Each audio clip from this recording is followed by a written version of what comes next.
The morning sun cast long shadows across the deck of the research vessel, Aurora, as marine biologist Dr. Sarah Chen prepared for what would become the most terrifying day of her life. At 32, she had spent countless hours studying ocean currents and marine ecosystems, but nothing could have prepared her for the events that would unfold in the deep waters of the Pacific. Sarah had joined the expedition as part of a team investigating illegal fishing activities near protected marine reserves. The crew of 8 included fellow researchers, a documentary filmmaker, and Captain Rodriguez, who had navigated these waters for over 20 years. Their mission was to gather evidence of fishing boats that were destroying coral reefs and depleting fish populations in restricted areas. The trouble began when they spotted a large fishing vessel operating illegally in the protected zone. Captain Rodriguez decided to approach and document the violation, but as they drew closer, it became clear this was no ordinary fishing operation. The vessel was massive, with multiple boats surrounding it and armed men visible on the deck. Sarah was below deck analyzing water samples when she heard shouting from above. Racing to the surface, she found the crew in panic. 3 speedboats had surrounded their research vessel, and men with weapons were demanding they stop recording and hand over their equipment. Captain Rodriguez tried to radio for help, but their communications had been jammed. The leader of the armed group, a man with a scarred face and cold eyes, boarded their vessel with several others. He spoke in broken English, demanding all cameras, computers, and research data. When the documentary filmmaker tried to hide his equipment, one of the men struck him with the butt of his rifle. Sarah watched in horror as the crew was forced to their knees. The leader examined their research documents and became increasingly agitated when he realized they had been documenting the illegal fishing operation for weeks. He spoke rapidly in what sounded like a mix of languages to his men, and Sarah could sense their situation was deteriorating rapidly. Captain Rodriguez attempted to negotiate, explaining they were scientists and posed no threat. But the leader was not interested in negotiations. He had discovered detailed photographs and GPS coordinates of their operation, evidence that could shut down their profitable illegal fishing business and potentially lead to arrests. The armed men began searching the vessel systematically, confiscating all electronic equipment and destroying what they could not take. Sarah tried to remain calm, but her heart was racing as she watched them tear apart months of important research. The documentary filmmaker was bleeding from his head injury, and 2 other crew members had been hit for trying to protect their equipment. As the search continued, Sarah overheard fragments of conversation between the armed men. From what she could understand, they were debating what to do with the witnesses. The leader seemed convinced that letting them go would result in authorities being notified and their operation being shut down. The situation took a darker turn when one of the men found Sarah's personal laptop, which contained backup copies of all their research data, including detailed evidence of the illegal fishing operation. The leader's expression turned murderous as he scrolled through the files, seeing photographs of his boats, crew members, and illegal catches. Sarah realized they were in serious danger when the leader began giving orders to his men in an urgent tone. The crew was forced to watch as the men prepared to scuttle their research vessel. Captain Rodriguez pleaded with them, explaining that they had families and promising they would not report what they had seen. But the leader had made his decision. He could not risk these witnesses exposing his operation. The illegal fishing business was worth millions of dollars, and he had too much invested to let a group of scientists destroy it. He ordered his men to prepare for what he called cleanup. Sarah felt her blood turn cold as she understood what he meant.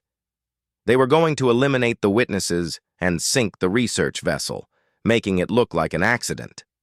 In the vast expanse of the Pacific Ocean, it could be days or weeks before anyone found wreckage, if they found anything at all. The crew was forced into the ship's small launch boat, while the armed men placed explosive charges throughout the research vessel. Sarah could see the fear in everyone's eyes as they realized their situation was hopeless. They were hundreds of miles from shore, with no way to communicate for help. As the explosions began to tear apart their vessel, the leader made a chilling announcement. He was not going to simply shoot them and be done with it. Instead, he was going to let the ocean do the work. The crew would be cast adrift in the small boat with no navigation equipment, no radio, and minimal supplies. Sarah watched in horror as their research vessel, containing years of work and their only hope of rescue, disappeared beneath the waves. The armed men laughed as they prepared to leave, telling the crew they could try to swim to shore if they wanted, though it was over 200 miles away. The leader looked directly at Sarah as his boat pulled away. He told her that the ocean would be their grave and that no one would ever know what happened to them. As far as the world would know, their research vessel had simply vanished during a storm. Left alone in the vast Pacific, the 8 crew members huddled together in their small boat as the sun began to set. They had 1 day's worth of food and water, no way to signal for help, and no idea which direction would take them toward land. Captain Rodriguez tried to maintain morale, but everyone knew their chances of survival were slim. Sarah looked out at the endless expanse of water surrounding them and felt despair creeping in. The leader had been right about one thing. In the vastness of the Pacific Ocean, they were truly alone. As darkness fell, she couldn't help but wonder if anyone would ever know what had happened to them, or if they would simply become another mystery of the sea. The small boat rocked gently in the swells as night descended, carrying 8 terrified people toward an uncertain fate. Sarah pulled her jacket tighter against the cold ocean air and tried not to think about the creatures that lived in the dark waters below them. Their fight for survival was just beginning, and she had no idea that help would come from the most unexpected source. Little did she know that their disappearance had already been noticed and that the most elite warriors of the sea were already being mobilized for a rescue mission that would demonstrate exactly who truly dominates the waves.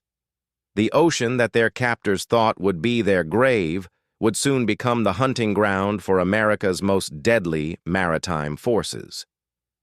As Sarah drifted off to an uneasy sleep, she had no idea that salvation was already speeding toward them through the darkness, carried by men who had dedicated their lives to ensuring that no American would be abandoned to the mercy of the sea.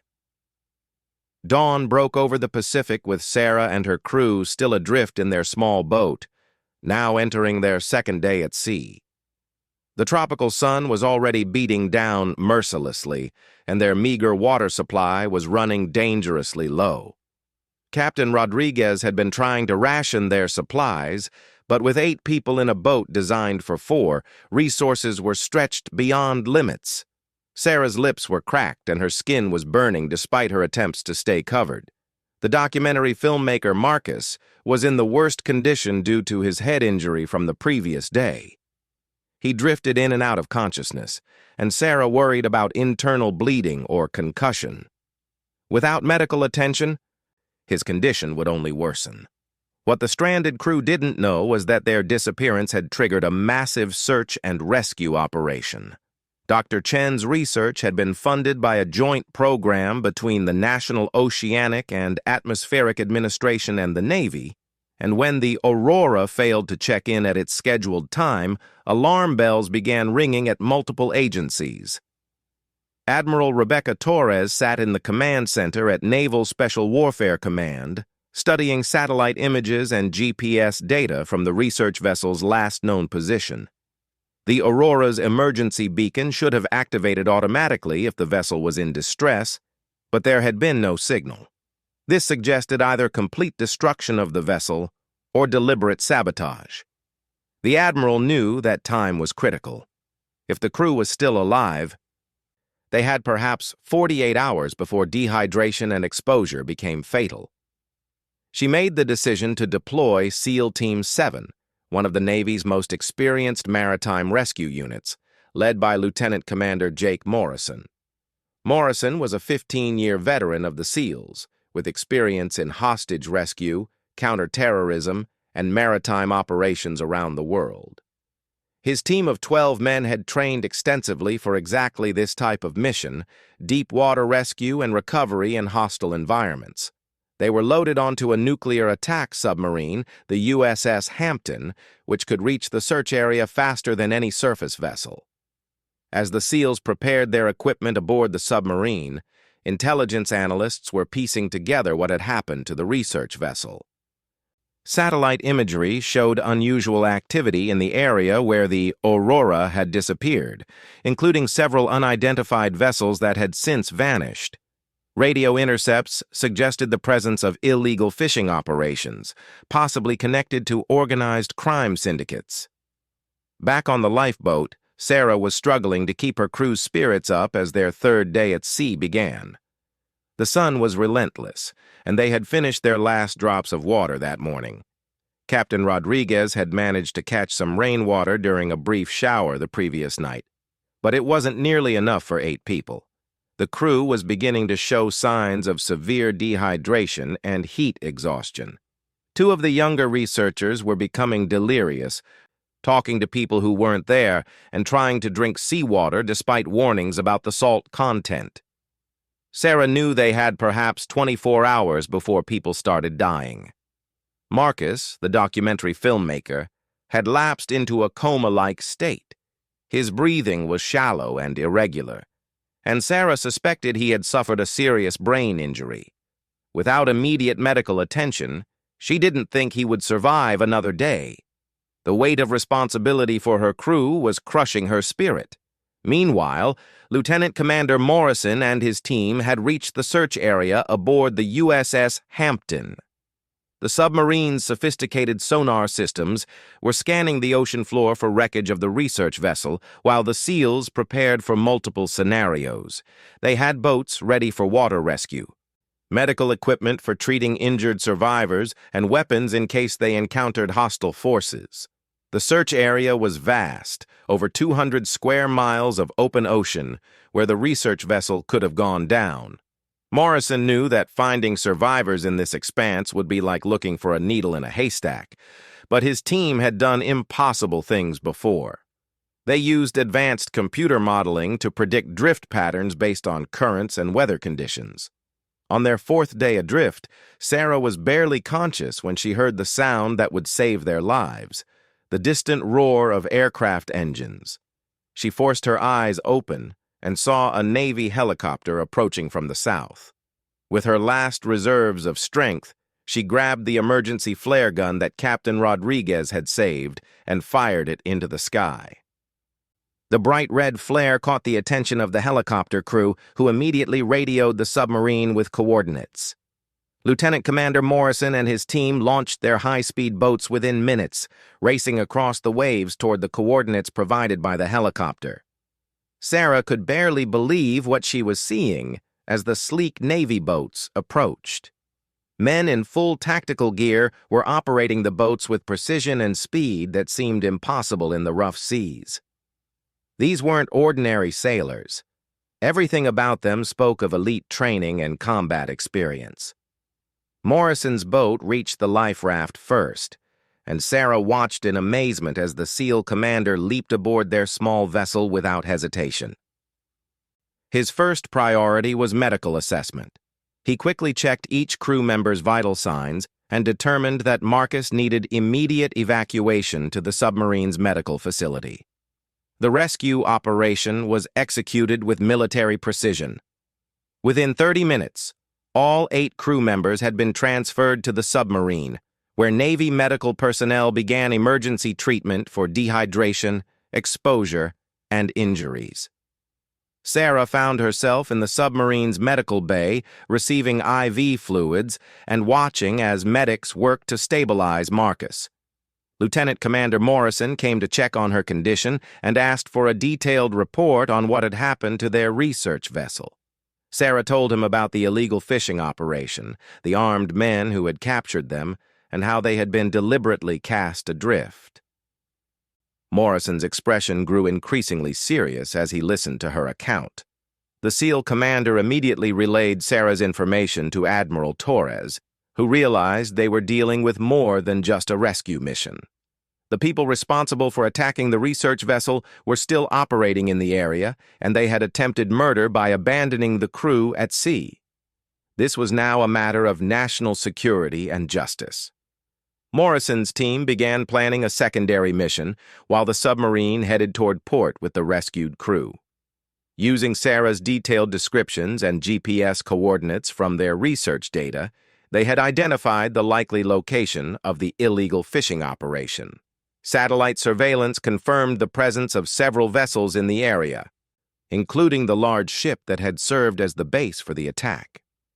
Admiral Torres authorized Morrison's team to conduct a raid on the illegal fishing fleet.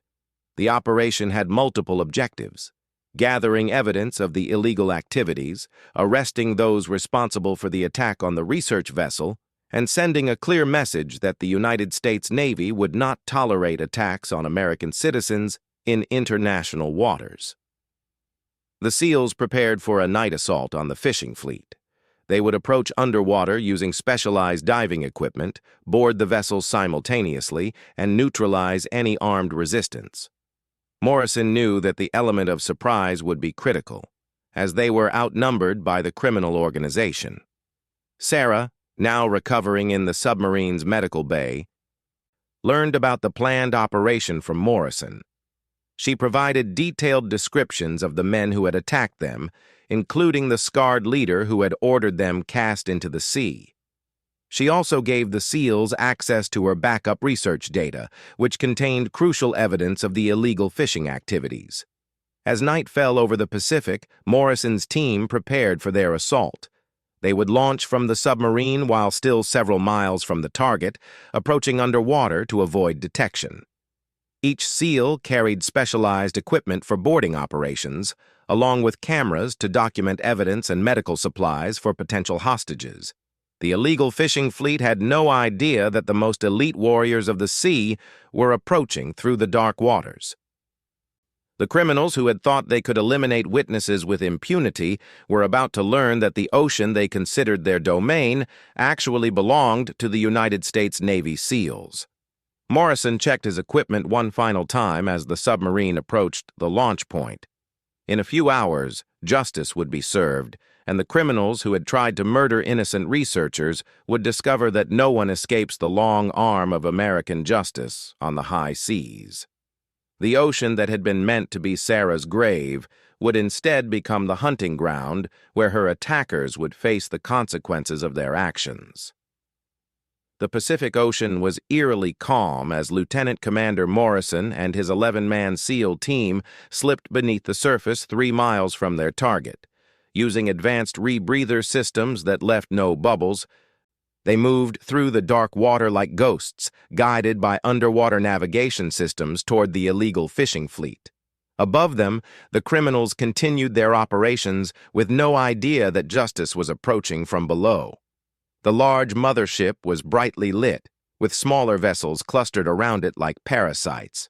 Through their underwater scopes, the SEALs could see armed guards patrolling the decks and multiple boats loaded with illegal catches. Morrison divided his team into 3 groups for the simultaneous assault. Alpha Team would take the main vessel where the leader was likely located. Bravo Team would secure the command boat with communications equipment. Charlie Team would handle the remaining vessels and prevent any escapes. Each team carried enough firepower to handle multiple armed opponents.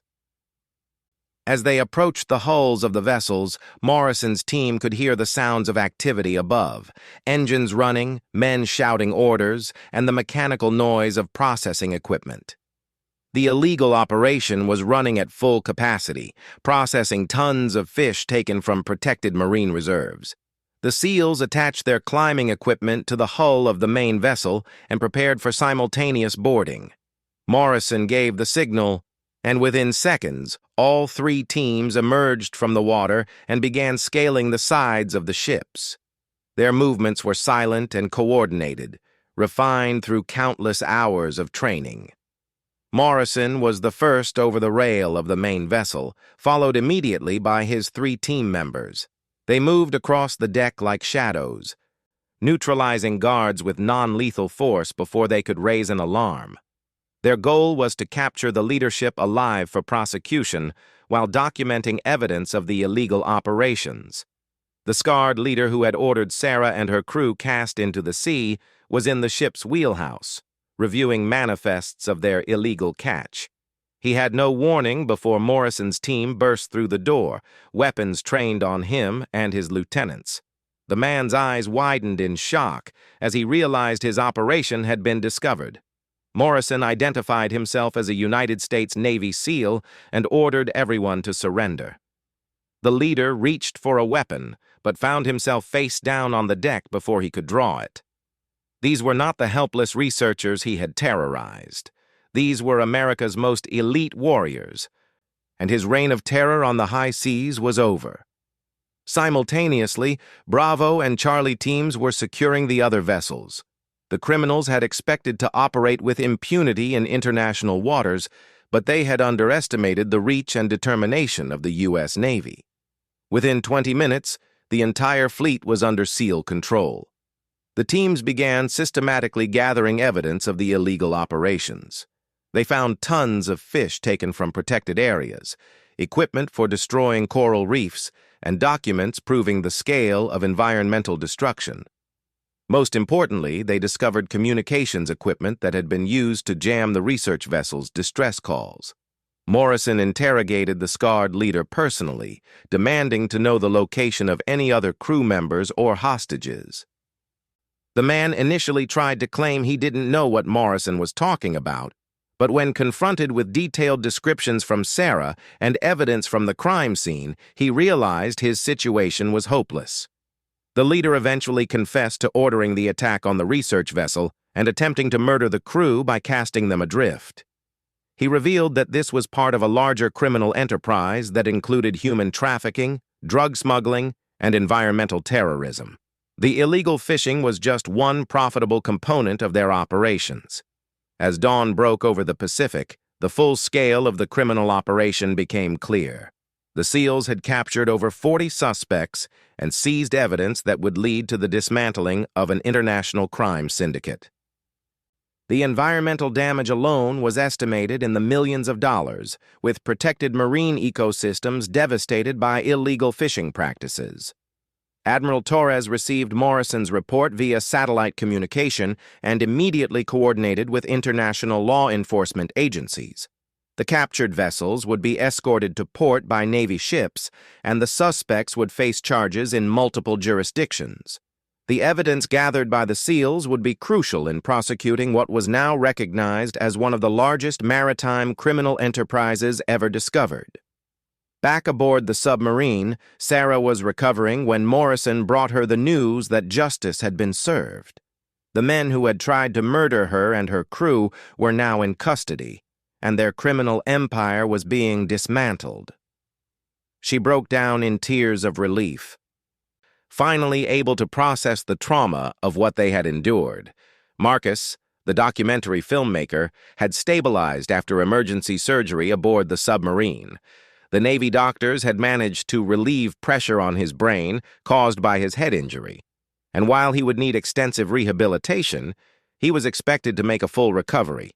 His cameras had been destroyed, but the story he would eventually tell would be even more powerful than any footage. Captain Rodriguez and the other crew members were also recovering well. The experience had changed all of them, but they were alive thanks to the dedication and skill of the Navy SEALs who had refused to abandon them to the ocean. They had witnessed firsthand the meaning of the SEAL motto. The only easy day was yesterday. The rescue and subsequent raid made international news, highlighting both the growing problem of maritime crime and the effectiveness of elite military units in combating it. Environmental groups praised the operation for protecting marine reserves, while law enforcement agencies used the evidence to track down other components of the criminal network. Lieutenant Commander Morrison and his team received commendations for their heroic actions, though they downplayed their role in interviews. To them, rescuing Americans in danger and bringing criminals to justice was simply part of their job. They had sworn an oath to protect and serve, and the vastness of the ocean would never prevent them from honoring that commitment.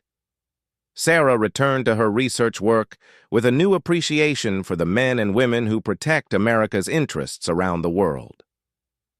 She established a foundation to support maritime law enforcement and environmental protection, using her experience to advocate for stronger penalties against those who would exploit the ocean's resources illegally. The scarred leader and his key lieutenants received lengthy prison sentences for attempted murder, environmental terrorism, and organized crime. The evidence gathered by the SEALs led to arrests in multiple countries and the disruption of criminal networks that had operated with impunity for years. The message was clear. The United States would not tolerate attacks on its citizens or its environmental resources. Months later, Sarah returned to the Pacific for the first time since her ordeal. Standing on the deck of a new research vessel, she looked out at the endless blue expanse that had nearly been her grave. But now she saw it differently, not as a hostile environment, but as a domain protected by the finest warriors in the world. The ocean had tested her crew's will to survive and found them strong enough to endure. It had tested the criminals' belief that they could operate without consequences and found them lacking. Most importantly, it had provided the stage for American SEALs to demonstrate that no force on Earth could challenge their mastery of the maritime domain. As Sarah began her new research project, she carried with her the knowledge that somewhere beneath the waves, silent guardians continued their eternal watch. The SEALs had shown that the ocean, vast as it might be, was not beyond the reach of American justice. They had proven once again that those who threaten innocent Americans do so at their own peril, regardless of where they might try to hide. The waves that had once carried her toward what seemed like certain death now carried her toward new discoveries, protected by the knowledge that the seas belonged to those brave enough to defend them. She had been cast into the sea and abandoned to die, but the SEALs had come back to demonstrate conclusively who truly dominates the waves.